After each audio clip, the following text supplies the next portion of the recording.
আর এখানে পটলগুলো খোসা ফেলে এরকম করে ভিতর দিয়ে এগুলো বার করে নিয়েছি।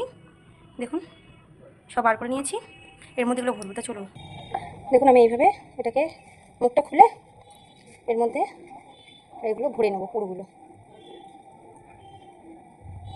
তো এইভাবে পুরোগুলো ভরে নেবো। তো চলুন পুরোগুলো ভরে নেবে আসছি। দেখুন তেলটা গরম হয়ে গেছে, আর পটলগুলোতে আমি এরকম করে পুর ভরে নুন হলুদ দিয়ে একটু হালকা ভেজে নেব।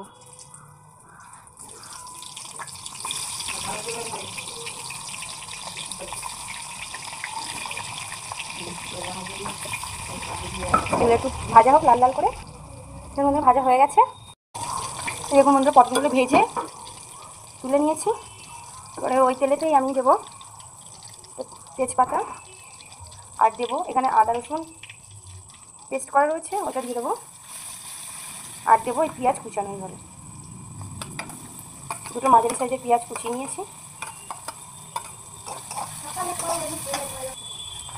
এর মধ্যে আমি সামান্য পরিমাণ মতো একটু চিনি দিয়ে দেবো, রঙটা খুব সুন্দর আসবে। আর দেবো হাফ চা পরিমাণ মতো হলুদ।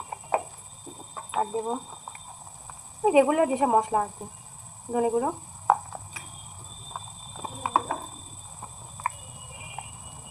আর দেবো জিরে গুঁড়ো।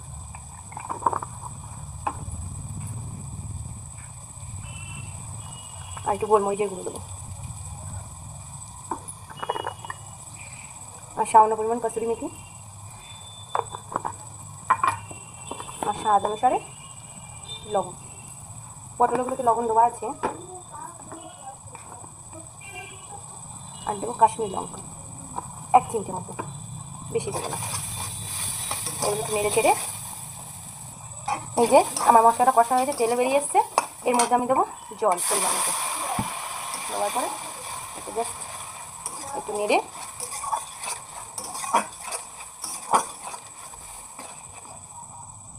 এই যে ফুটছে, এবার এই পটলগুলো দিয়ে দেবো।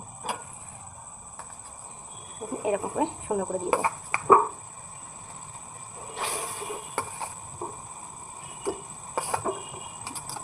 এই জিনিসটা পরোটা, রুটি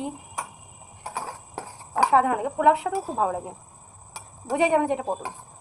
তো চলুন এটা ঢেকে দিই, 5 মিনিট পরে আসছি। দেখুন কালারটা কি সুন্দর এসছে, আর দেখতে কত লোভনীয় হয়েছে। এই পটল